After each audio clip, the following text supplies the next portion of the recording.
Guys ഗോവിന്ദപുരത്ത് online lottery തട്ടിപ്പ്. കുറച്ചപ്പോഴേ ഗോവിന്ദപുരത്ത് വന്നിട്ട് കുറേ 2-3 ലോട്ടറി കടകൾ അടച്ചുപൂട്ടി.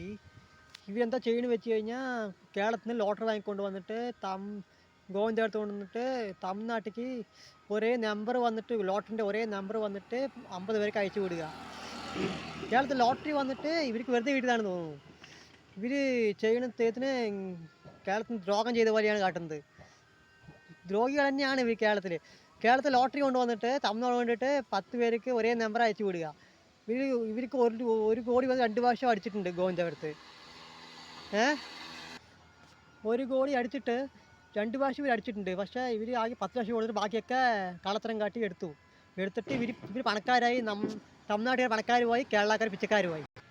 കുറച്ച് അപ്പളേ വന്നിട്ട് കേരള പോലീസ് കൊല്ലങ്കോട് സ്റ്റേഷനിൽ പോലീസുകാർ വന്നിട്ട് രണ്ടുപേരെയും അടച്ചു പൂട്ടും. 2-3 കട പൂട്ടിക്കാൻ പറ്റൂ. 3 ആൾക്കാരെ പിടിച്ചുകൊണ്ട് പോയി പോലീസ് സ്റ്റേഷനിൽ കൊണ്ട് അടച്ചു വെച്ചു. ഇവർ ചെയ്തതിന് ഇവനെ ജയിലിൽ കൊണ്ടിട്ടാൽ പോരാ. നിങ്ങളെ പറയും ഗേസ്, എന്ത് ചെയ്യുക? ഇവനെയൊക്കെ എന്ത് ചെയ്യണം? ഇവർ കേരളത്തിന് ദ്രോഹികളാണ്. കേരളത്തിനെ ദ്രോഹം ചെയ്ത ഒരു നാണവുമില്ലാത്ത കുറച്ച് ആൾക്കാരാണ് പറയുക. ഇവരെന്ത് ചെയ്യാമെന്ന് പറയണത് നിങ്ങൾ കമൻറ്റിൽ നിന്ന് പറഞ്ഞിട്ടുണ്ടെങ്കിൽ നന്നായിരിക്കും.